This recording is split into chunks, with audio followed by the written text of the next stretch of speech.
Hey class, this is Instructor Fran here, and I just wanted to walk you through the basics of response number one. I'll sort of highlight what sort of things you need to do for responses, and I'll also highlight how to submit them and how to format them. So let's first go to the modules. We can check that out. I guess I disappeared, but that might be a good thing. I'm going to go to the view mode so you can see that a little more clearly, as you would. I'm going to go down to the writing assignments, and you can see the second one in after turnitin.com is reader's response number one. I'm going to open that up.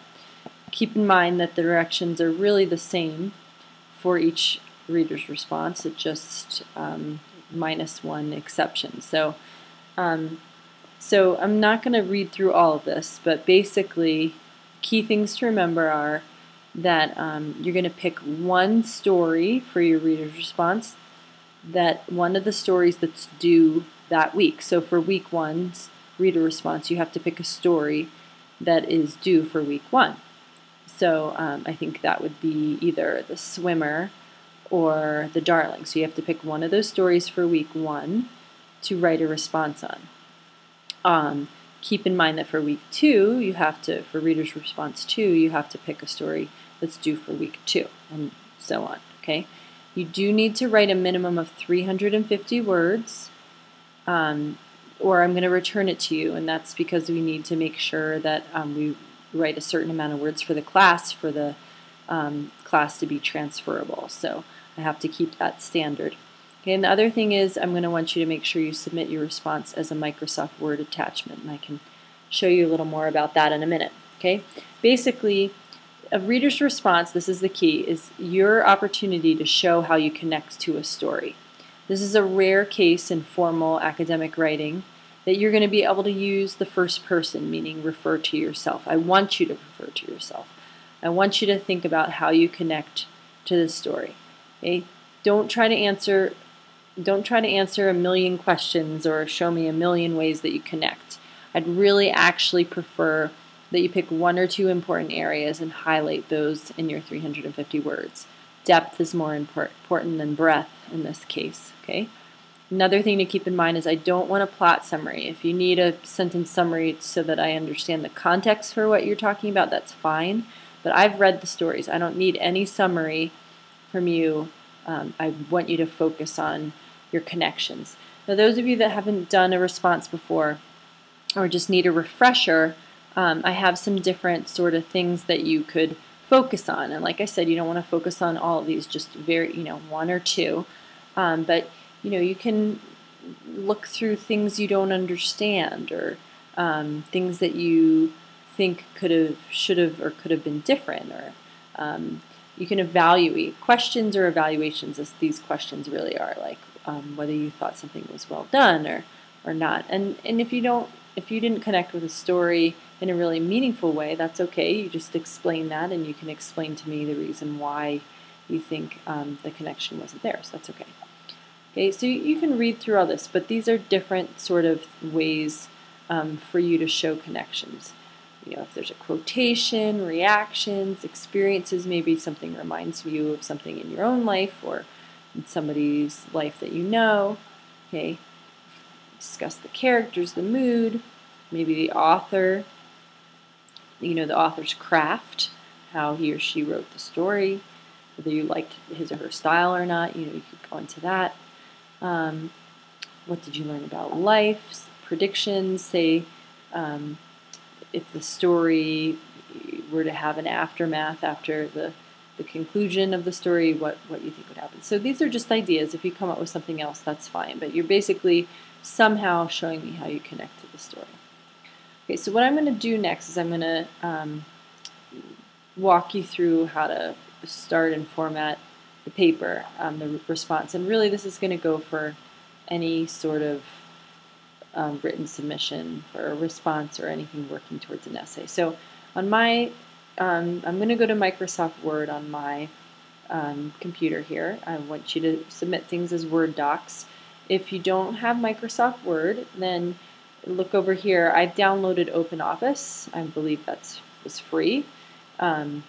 but I want to show you something in OpenOffice. So if you were to go to OpenOffice and make a text document, you have to make sure when you go save the document, you go to Save As, and it says File Type. I don't want an ODT file. I want you to submit it as a Word doc. So see Microsoft Word, Microsoft Word, Microsoft Word. Any of those work. I'd prefer that you have the most recent version that they have available there. So you're going to want to make sure to submit it. See, it has a file extension of .doc. That way I can use the Microsoft Word to add comments. And I'll show you that in a minute when I go to Microsoft Word. But when you review you can see those if I put them in through Microsoft Word. So anyway, just remember to save as if you use OpenOffice. Okay, so let me open up Microsoft Word. That was from video earlier. I'm going to go to my new document. I love if you can save and something related to the assignment title. That would be really helpful to me. So I'll call mine Fran MLA format here for a paper. One of the more important things that people a lot of times forget is to double space. Okay, that's really in academic writing you need to do that. So rather than hitting enter at the end of each line, you go to Format, Paragraph, and depending on what type of Microsoft Word is, it's going to look differently. But you want to go to line spacing and pick double. Okay, I'm working on a Mac here. If you're working with a different version of Microsoft Word or on a PC Microsoft Word, it's going to look different. But you need to format the paragraph. The line spacing needs to be double. Okay, so you need a little header on your paper. So the first thing you need is your name. So for the sake of, I don't want people to be confused, I'm going to put student name there. Okay. The next thing you need is your instructor's name. So I would write Instructor Francis Lord. Very minor, but women spell their Francis with an E, so I am Francis with an E. Next thing you need is the course.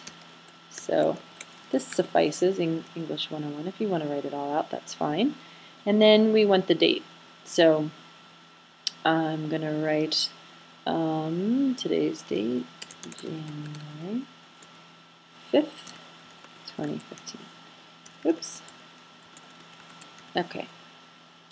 So next thing to keep in mind, you can title your response. You don't have to. It does really help me to have the title. So in MLA, you center your title. You don't underline it. You don't put it in quotes. You don't put it in bold. You do capitalize the words in the title, unless they're minor words, such as articles, prepositions, or conjunctions. But the response one's fine. If you have a fancier name for it, that's fine. Okay, then I need to go back to left alignment. I'm going to press Tab, and I'm going to start writing my response. Now, what I want you to keep in mind is you should always, no matter what your title is, make sure that somewhere in the beginning of the paper you explain to me who the author is and what the title is. So let's say something like Olenka from Check. Let's give his whole name here. Anton Chekhov's. Whoop! I spelled his name wrong. The Darling. And then you could do the rest. So that's bad. I'm spelling his name wrong. So let me get that fixed. Chekhov's Darling. Okay. I'm going to go to Turnitin.com to submit your response. So again, feel free if you have any questions to contact me, but that's how you write a response.